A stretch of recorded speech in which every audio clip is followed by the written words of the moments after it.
how these therapies were there. First, we had interleukin 1992, then sorafenib in 2005. This is the first time something targeted came up. Then sunitinib 2006, then sirolimus 2007.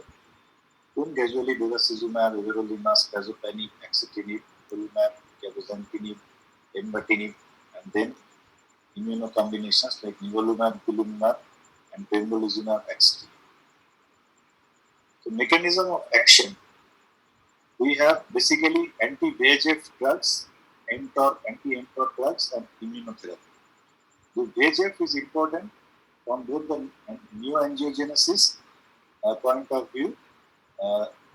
So, how is bevacizumab targets this VEGF uh, receptor on the cell of endothelial cells.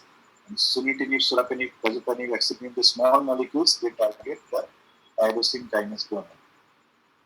Tumor cells also express VEGF, so it's also important.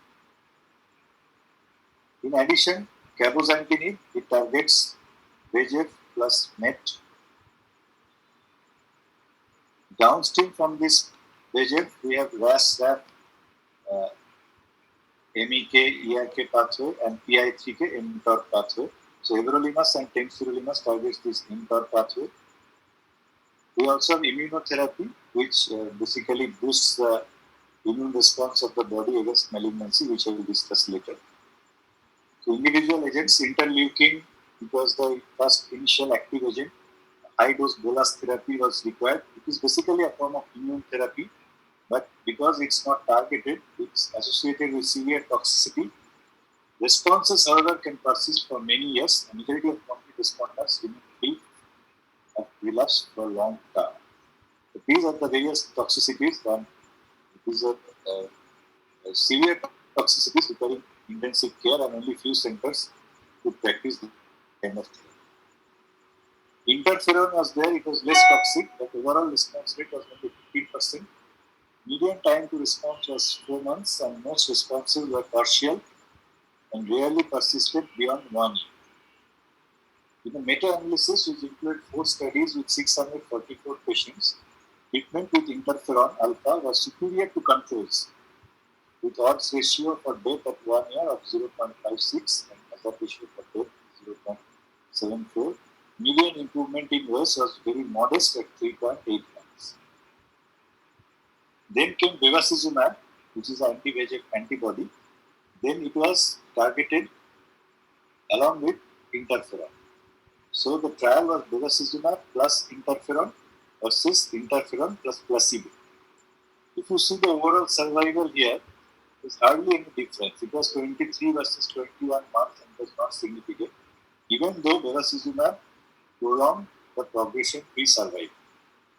So there was some interest in this therapy for some time, but as the TKIs came up, it fell out of favor. So then came sunitinib versus the interferon study. We showed that the response rate was 47 versus 12%. It was quite big. The PFS was 11 versus 5 months. It was significant. OS, there was an improvement of 5 months, but p-value was not significant. 0.05, just about borderline. Bevacizumab I have already discussed. Then pazopanib and temsirolimus were there. I will discuss them later. This is the trial of sunitinib versus interferon. If you see the PFS, there is a big gap, 11 versus 4 months, and based on this, sunitinib became the standard of care. But it had lot of toxicity, diarrhea and vomiting, fatigue, hypertension, hand-foot syndrome, leukopenia, neutropenia, thrombocytopenia, increased lipase, amylase. These were all very troublesome adverse effects, and these are the most common. There are a list of other things which are not that difficult to manage. But these things may be limited the duration of treatment and the dose. This is the standard dose of sunitinib, 50 mg, 4 weeks on and 2 weeks off. But people found that the toxicities could be reduced if you give a schedule of 2 weeks on and 1 week off. The dose intensity is much better, and the patient could tolerate the therapy for a longer duration of treatment, and obviously gain a longer benefit. This is the hand-foot syndrome of sunitinib that I was talking about. Blisters and peeling out of skin is very common. So one need to be aware of this, and we need to check the patients frequently, and we need to treat them with various moisturizing creams and also steroids, avoidance of pressure, etc. Then came Prazopanib. This is the PFS of the Prazopanib study, where the comparator was not interferon but placebo. This is the criticism of the study because sunitinib compared was interferon, what came to the placebo. But the median PFS was the same for in cross-trial comparison with 11 months. And for the placebo, it was 2.8 months. So the hazard ratio was again significant, 0.4. So we have two PKIs. Both seems quite effective. So do you want to use Prazopanib or sunitinib? So people compared the two in a study, which is the COMPARE study. Clear cell patients are only included and randomized between Prazopanib and sunitinib, the standard sunitinib schedule of 4/2, that is 4 weeks on, 2 weeks off was followed. The PFS, the primary endpoint, was no difference between sunitinib and Prazopanib. It was 8.4 versus 9.5. But in toxicity, there was a lot of difference. Patients treated with sunitinib as compared to Prazopanib and higher fatigue, higher hand-foot syndrome, higher thrombocytopenia, and those are all quite significant. Those with Prazopanib had higher incidence of increased ALT, 60% versus 43%. Quality of life was, for the first 6 months of therapy, favored Prazopanib for all comparisons. In all these 11 points, like fatigue or soreness in the mouth,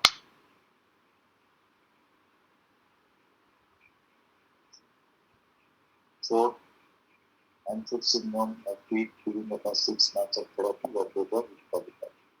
So it seems, at least according to this 4/2 schedule, sunitinib has more toxicity than Prazopanib. Obviously, you can believe.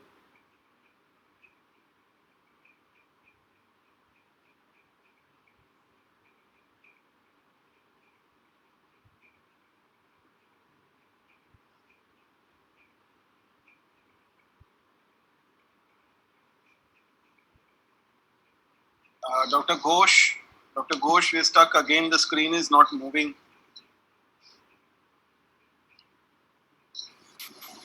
Not able to hear you also. No. So last time also it happened. His connection had gone off. Let me call him in the same minute. Just a second.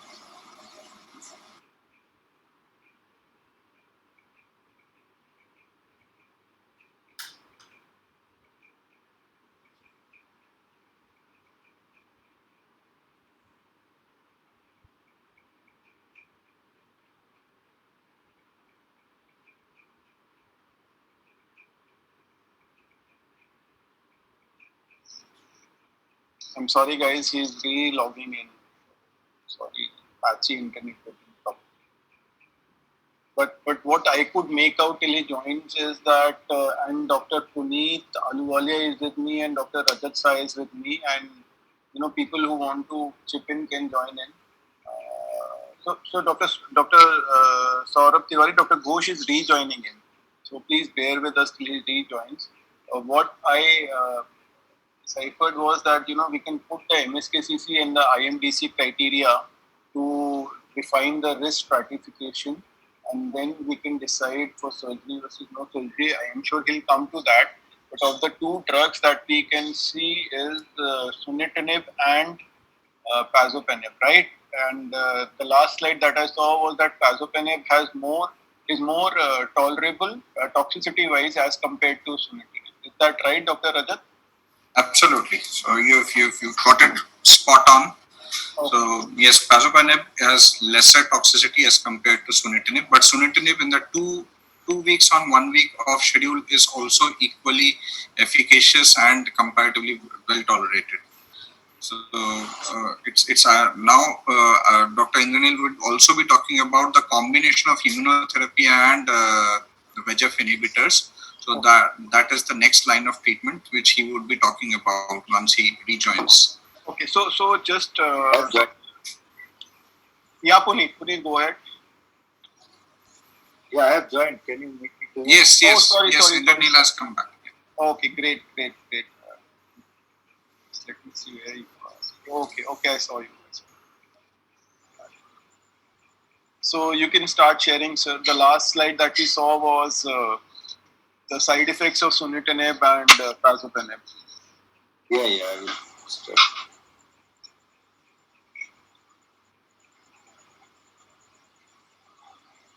Yeah, so quality of life seemed better for prazopanib, at least for the first 6 months. So next came temsirolimus, which was studied only in poor risk patients. Here in this study, if you look at temsirolimus has a median OS of 10.9 months versus interferon 7.3 months. Based on this, temsirolimus is overall survival, not the PFS as the other studies. So in poor risk, as you can see, the median OS is still quite poor.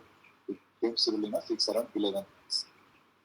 But temsirolimus is not available anymore in India, so we need to think what we need to give to these patients.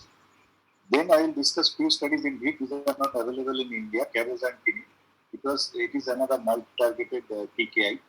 It was studied against sunitinib for poor and intermediate risk patients in a phase 2 study.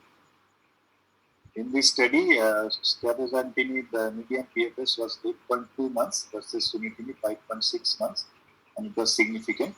So this is one option, not the preferred one, but still it's an option for first-line patients.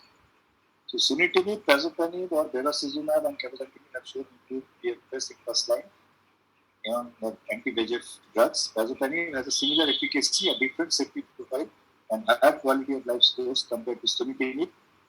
Cabozantinib is active in first line for intermediate and poor risk patients, but its phase 2 data and OS is not much. Now, second line treatment after failure of anti-VEGF. So we have everolimus. We had actually everolimus for a long time. Those who had received prior VEGF TKIs, 1 or 2 lines were included in this study, and they were randomized to everolimus versus placebo. The PFS was 4.9 versus 1.87 months. Still quite poor, but it was improvement over placebo. Overall survival, no difference was there. Based on this, everolimus was the standard of care for some time. Also, we had axitinib. Sorafenib was also an option. I have not discussed. Sorafenib data was already there. It's another VEGF TKI. So then axitinib, a newer TKI came, and it was compared in this second line setting as compared to sorafenib. And as you can see here, the median PFS was 6.7 versus 4.7 months in sorafenib. So there was an improvement, and this was against sorafenib, not like everolimus, which was against placebo. So based on this, axitinib also became a standard of care. Then came cabozantinib in second line. It is a phase 3 study against everolimus. They have taken another standard of care, everolimus, and compared cabozantinib against that, and found that cabozantinib overall improved the overall survival, and the hazard ratio for death was 0.67. So a 33% improvement in survival was there with cabozantinib. So based on this, cabozantinib also became a standard of care. Then came another combination, lenvatinib with everolimus. Here the comparator was everolimus, and we compared it with one of lenvatinib single agent and lenvatinib plus everolimus. The doses were used, everolimus 5 mg and lenvatinib 18 mg. They found that only the combination arm was better than everolimus. It was 14.6 months of median PFS versus 5.5 months with everolimus. So this was again a big jump, and hazard ratio was 0.37. This is for PFS, not OS. Based on this, lenvatinib everolimus was also an option. So axitinib, lenvatinib everolimus, cabozantinib, and this everolimus alone. These are all options. Then came another game-changing group of therapy, that is immune checkpoint inhibitors. Here, basically, if you see the interaction between T cell and the tumor cell, PD-L1 on tumor cell interacts with PD-1 on T cell, and this interaction leads to inhibition of T cell response. Similarly, CTLA4 on T cell binds with CD80 on tumor cell, leads to inhibition of T cell response.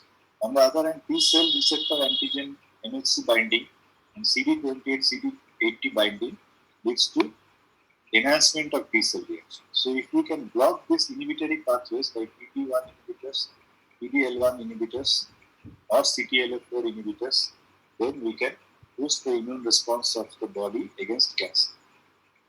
So this nivolumab, which is an anti-PD-1 antibody, it was tried in comparison to everolimus, which was the then standard of care. Nivolumab 10 mg per kg, higher dose was used in this study.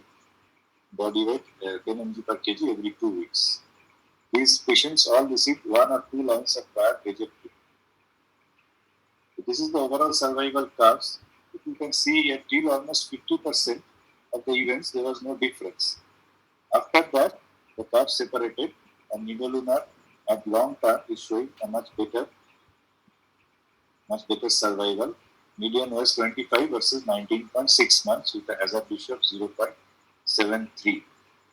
And the median is also improved, but if you see a 2-year mark, it's a quite encouraging responses. So few patients with nivolumab have done really well. And the grade 3-4 adverse events were much less compared to everolimus. Anemia, hypertriglyceridemia, hyperglycemia, stomatitis, fatigue is a much more common with everolimus and much less with nivolumab. So not only it's a better drug, it's better tolerated also. So second line options after prior VEGF treatment. So you have treated the patient with sunitinib or pazopanib. Disease progresses. You have mTOR inhibitor, everolimus. You have VEGF TKI, axitinib. The PD-1 inhibitor, nivolumab. MET and VEGF multi-targeted TKI, cabozantinib. Or VEGF TKI plus mTOR inhibitor, lenvatinib plus everolimus. After third line, similarly, you have to see what drug has not been used already and you can use that drug. Now, immunotherapy combinations. We learned about immunotherapy single agent nivolumab. Now, what happens if nivolumab plus ipilimumab is given? Nivolumab is anti-PD-1, ipilimumab is anti-CTLA4. If you combine both pathways, is it working well? So, this combination was tried in treatment naive. So, now we have come back again to first line. Stratified by IMDC criteria and the region, nivolumab 3 mg per kg IV plus ipilimumab 1 mg per kg 3 weekly for 4 doses, then nivolumab 3 mg per kg 2 weekly to continue versus sunitinib.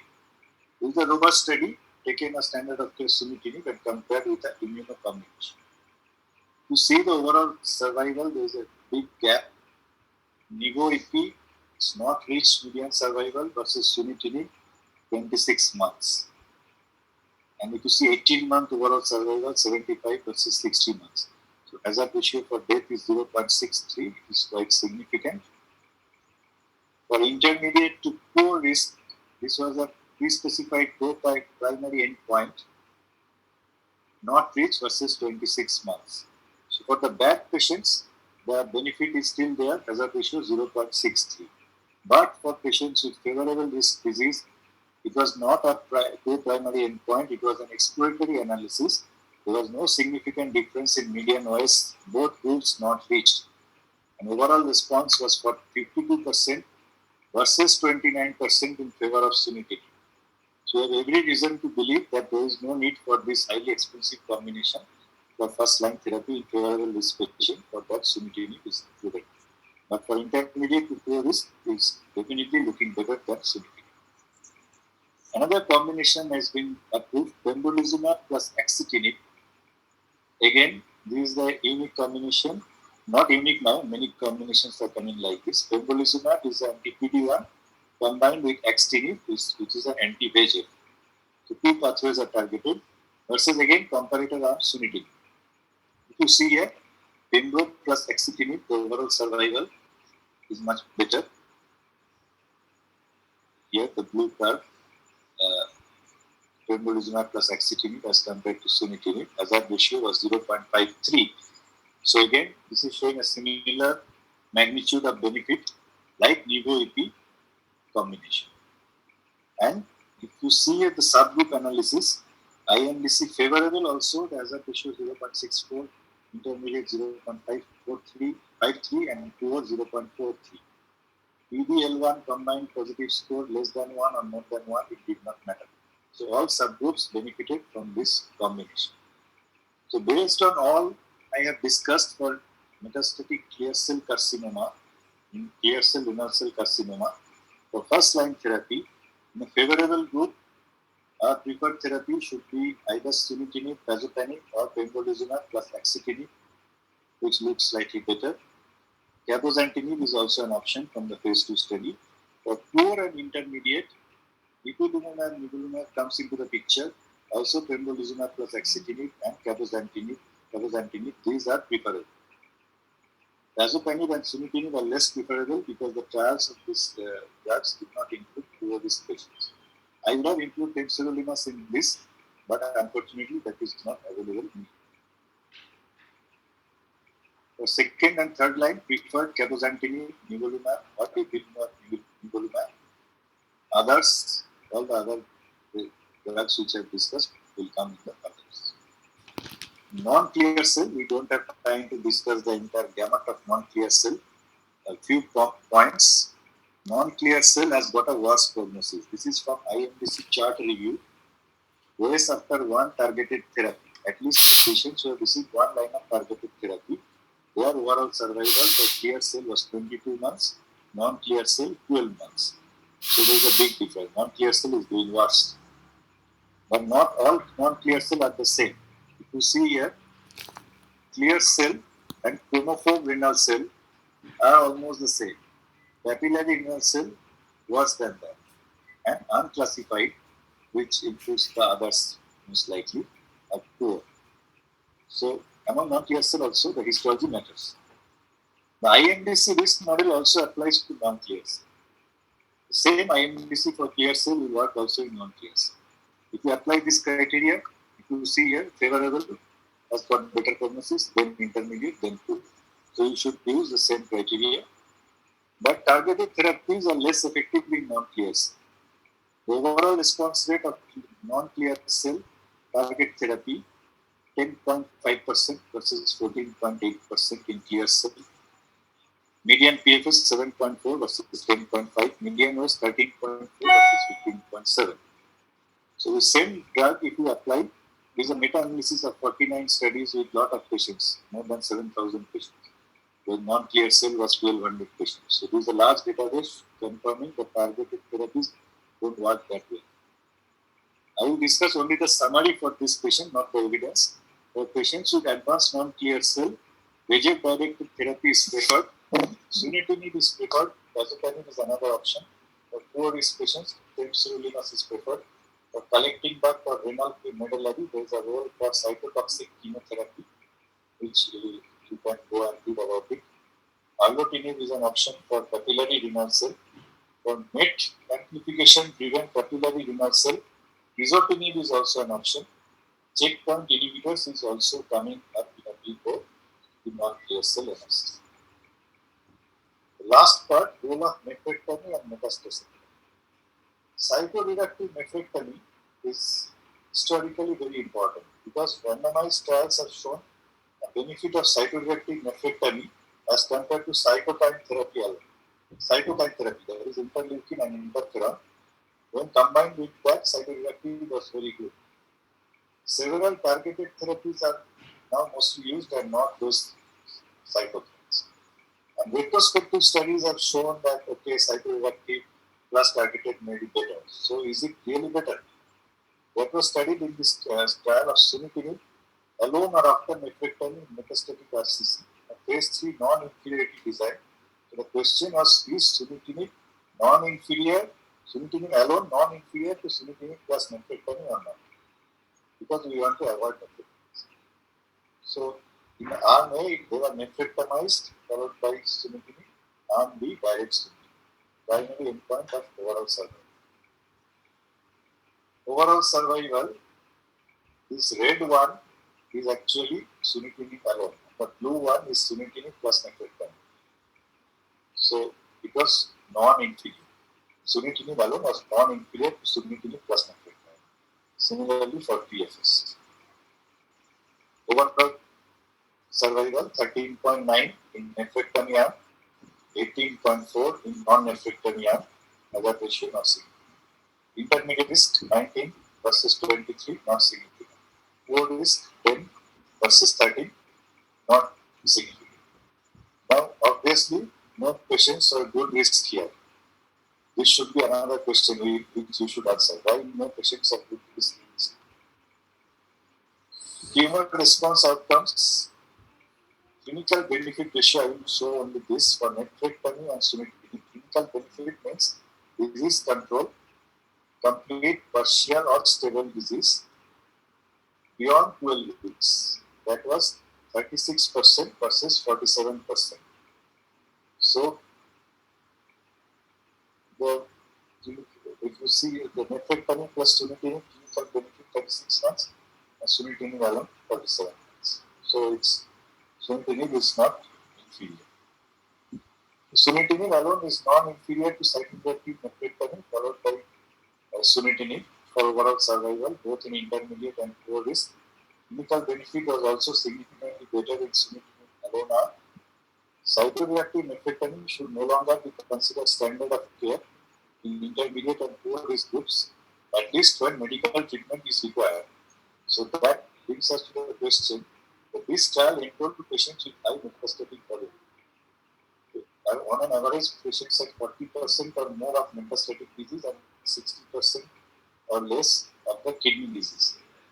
So, this trial should not be used to abandon cytoreactive nephrectomy in patients with very low volume metastatic disease, a good performance status, and intermediate risk.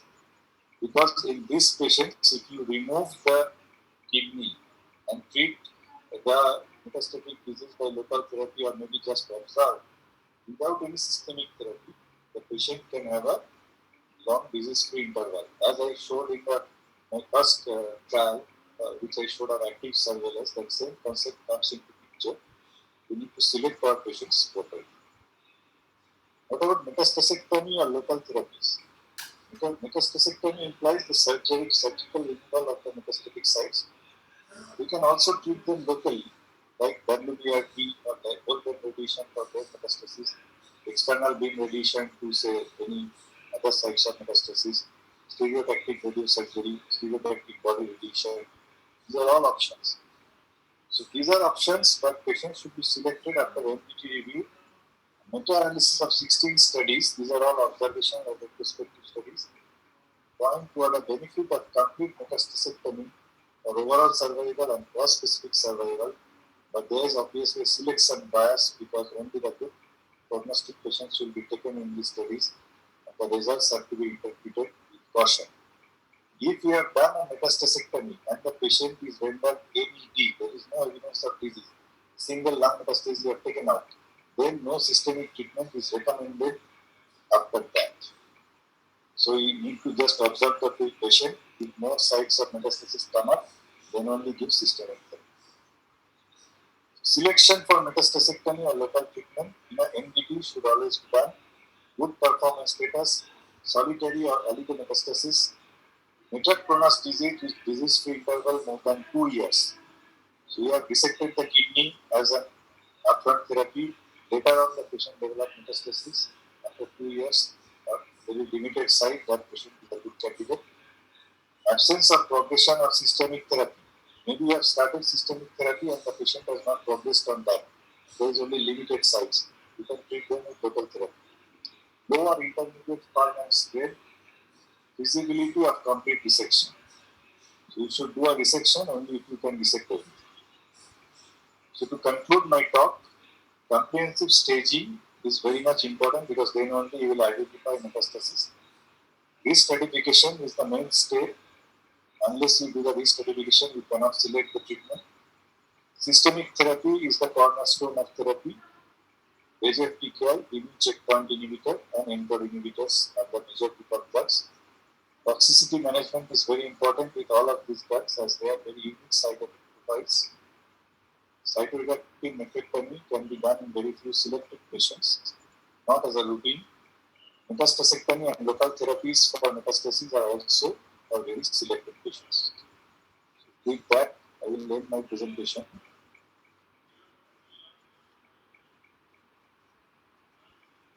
We can discuss the questions.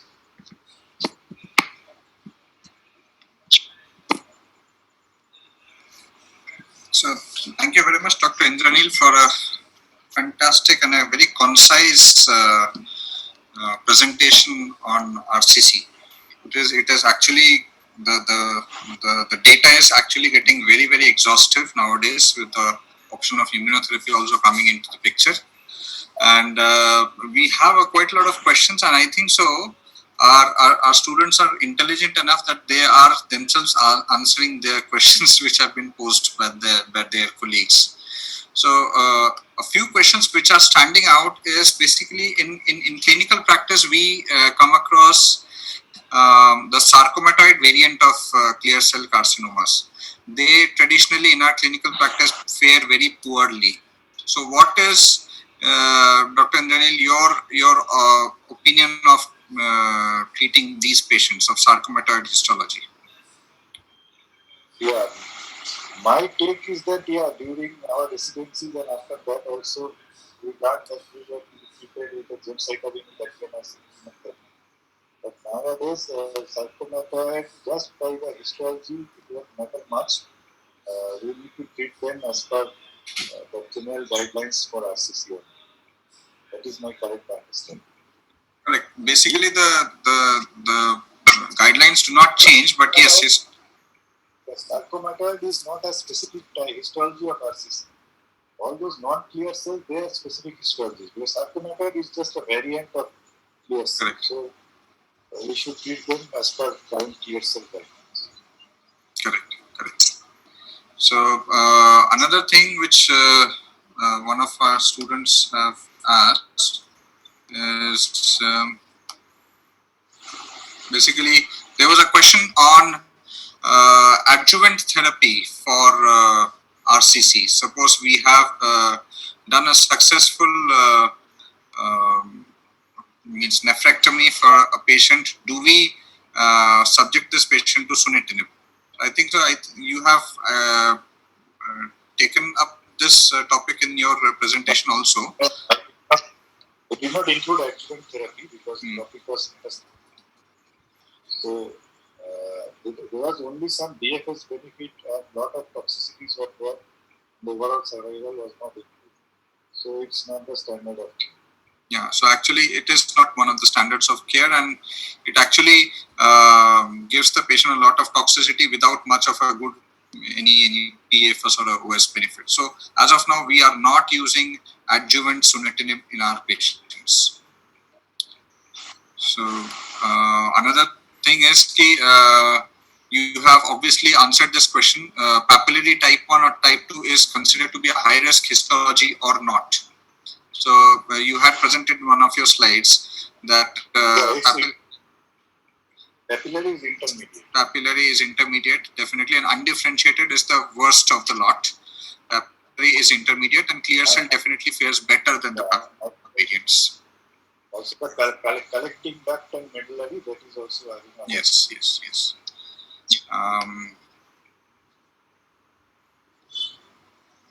And I don't think so there are any further questions.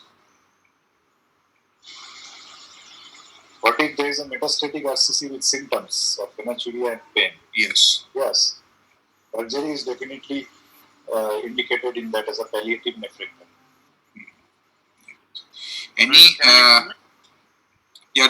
Dr. Puneet would like to comment on the role of cytoreductive nephrectomy. He's a uro-oncologist.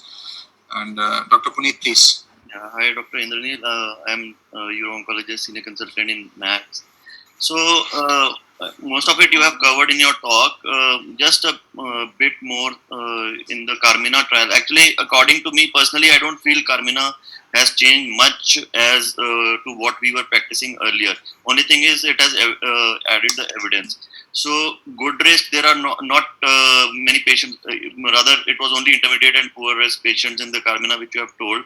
So good risk, we are doing cytoreductive nephrectomy, and intermediate, even in ASCO 2019 update, intermediate risk, if it is a one intermediate risk, then the overall survival is around 31 months as compared to 25 months. So if it is intermediate risk factor 1, then you can still do cytoreductive nephrectomy as compared to 2 risk factors.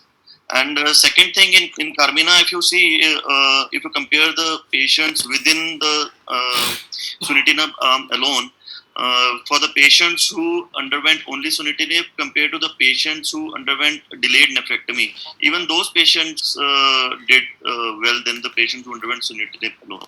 So I guess poor risk, yes, there is no role of cytoreductive. Intermediate risk factor 1 and good risk, there is still a role of cytoreductive nephrectomy. Only thing which I would want you to comment upon is that since we use IMDC criteria or MSKC criteria which we were using, both of them have not included the bulk of the metastatic sites. And plus, any metastatic site which is particularly vulnerable to recur or where the surgery may not be much helpful. You have added in MSKCC that the more than 2 sites is a more burden. So, if you can comment, or even Dr. Rajat, you can put your thoughts on this. I would add only one thing, that if a patient presents with de novo metastasis, it basically becomes by default at least SBC1, so intermediate risk. So basically, when you are talking about good risk, you are talking about that patient only. Those are only that one as a risk factor. So if a patient presents with de novo, then the interval is less than 12 months, so it becomes intermediate risk. So if that is the only risk factor is there, that it's a de novo metastasis, and all the other risk factors are negative, which is basically what you are told. IMDC only one risk score. Those patients and those who have a very limited disease burden, they are considered. We currently always in a MD. Correct. One interesting question. Dr. Puneet and Indranil both can take together. Any CT criteria to avoid biopsy in an RCC? So traditionally, for urologists or uro-oncologists, biopsy is done if you are suspecting abscess, a lymphoma, or a metastatic disease, or if it's a metastatic disease, means if the burden is too much and you're planning for a targeted therapy, then you have to do. In these 3-4 situations, you need to do a biopsy. So if you're going to do cytoreductive nephrectomy, then there is no role of biopsy. Okay. And if suppose we are going to start the patient on upfront TKI, definitely we need a biopsy. Absolutely. Yes. We need a biopsy. There's no question about that. Dr. Pramod Kumar has asked a pertinent question. Any change in TKI preference if the patient has upfront brain metastasis? Do we have any choice of one TKI over the other? Indranil? No, I am not aware of any data on that. I also am not aware of any particular brain penetration of one TKI over the other. So we can definitely choose from either sunitinib or pazopanib in these cases. Yes.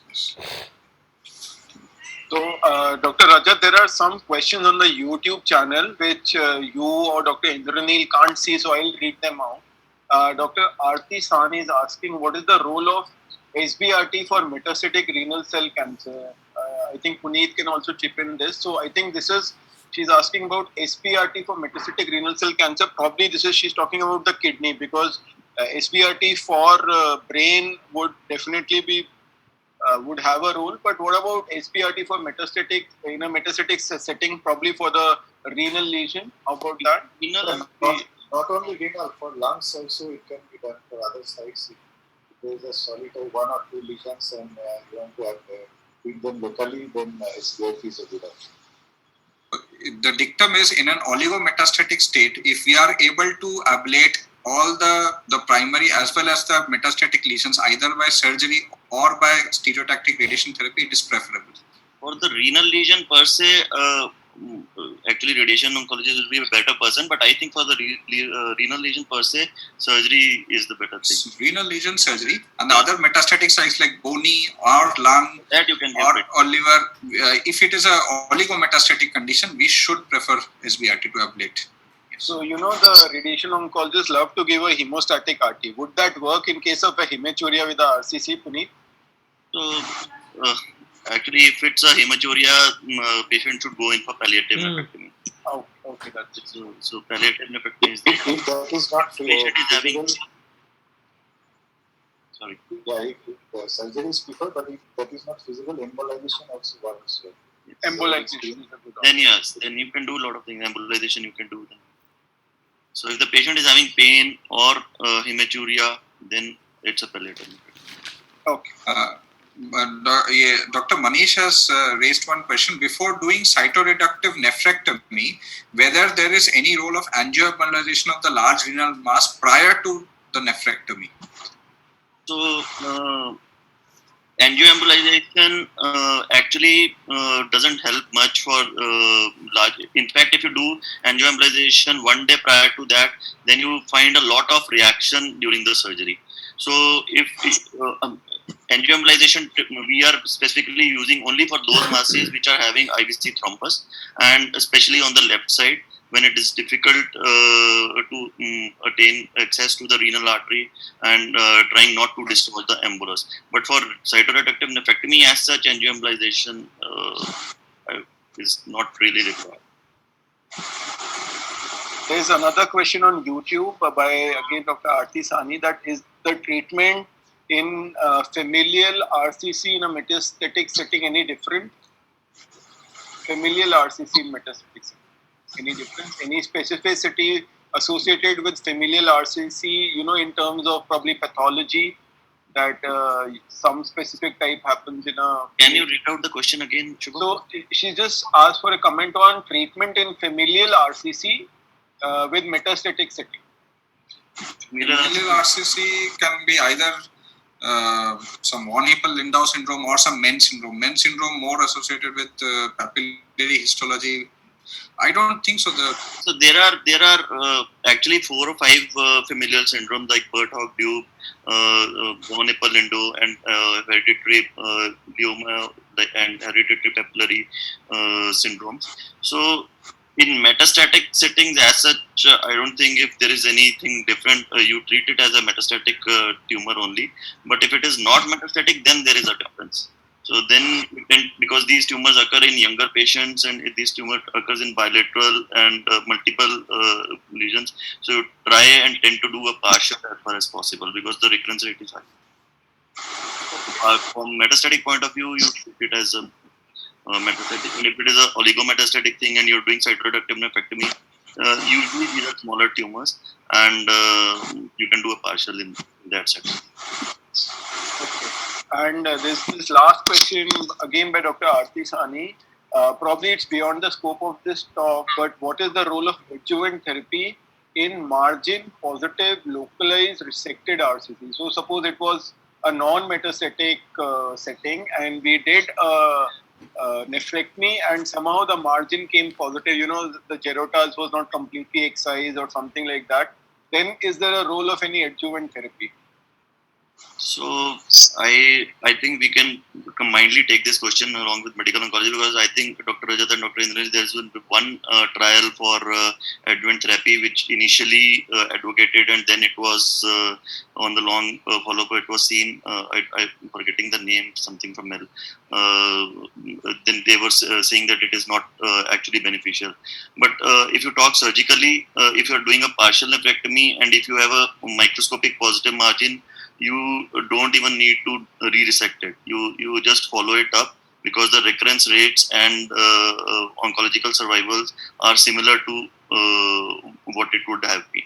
But yes, if during the surgery, if you're going through the tumor and you see gross tumor left behind, then you should either re-evaluate your margin. You should again have a normal renal parenchyma, or in some cases you need to do a radical nephrectomy if there is a spillage. But if it's a radical nephrectomy and you means radiographically you don't have any other metastasis or anything, and if you're seeing a Girotas is involved, then I don't think adjuvant in today's date is advocated, but medical oncologist can. In microscopic disease, again the same thing will come up. But if you give some PKI, it is not going to cure the patient. It's not like adjuvant chemotherapy in some other tumor that it can take, or chemo or radiation if you combine. It's not like that. Systemic therapy is going to only delay the thing and with a lot of toxicities. So better to observe the patient, and if there is a gross disease, then I agree with you. And even if when we are doing a partial nephrectomy, we don't do frozen sections also now. Yeah. So frozen section is not needed for partial nephrectomy. I think if it's a unresectable kind of situation, where you open it up and you find it that it's going into the posterior abdominal wall or a structure which you probably can't resect, we just leave clips and probably offer a radiation to it. Suppose if you open it up and you realize that it's a very, very rare situation. Very, very rare. I agree, because most of the time to know about it on CT. On the imaging itself. Yes, I agree. Dr. Puneet, Dr. Rajat, there are a couple of questions, new ones actually. Yeah, so one unknown doctor has posed a question. RCC with extensive bone mets was on pazopanib therapy, and he developed brain mets while on pazopanib, and he received palliative RT to the brain. So the question is, in such cases, should we continue with pazopanib after failure in the brain, or should we change the systemic therapy? So this is a question, Indranil, if you can take it. if the only site of progression was brain, then I will continue the same thing. Exactly. Also, if it's increasing elsewhere also, then we need to check. So if brain is the only site of mets or progression, then we have tackled the brain adequately by giving radiation therapy, and we can continue our systemic therapy. That's the answer to this question. Another question is whether there is any role of hypoxia-inducible factor 1 alpha inhibitors in RCC, in specifically von Hippel-Lindau syndrome. So HIF alpha inhibitors in VHL, proven VHL patients.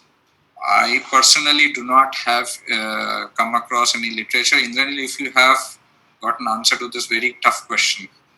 If 1 alpha inhibitors, I think they are in early trials. I don't know.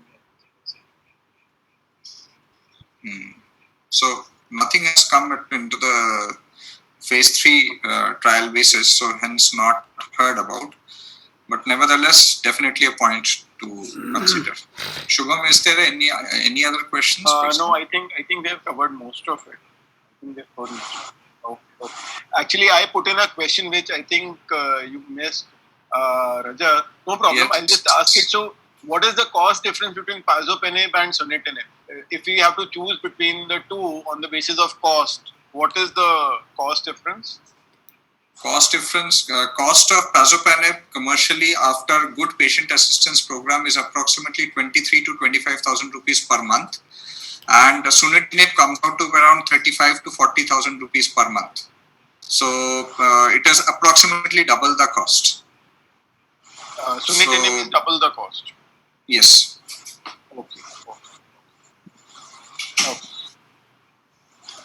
I think it covers most of our topic, and I must congratulate Dr. Indranil, because what seemed like a very evidence-heavy topic, actually when it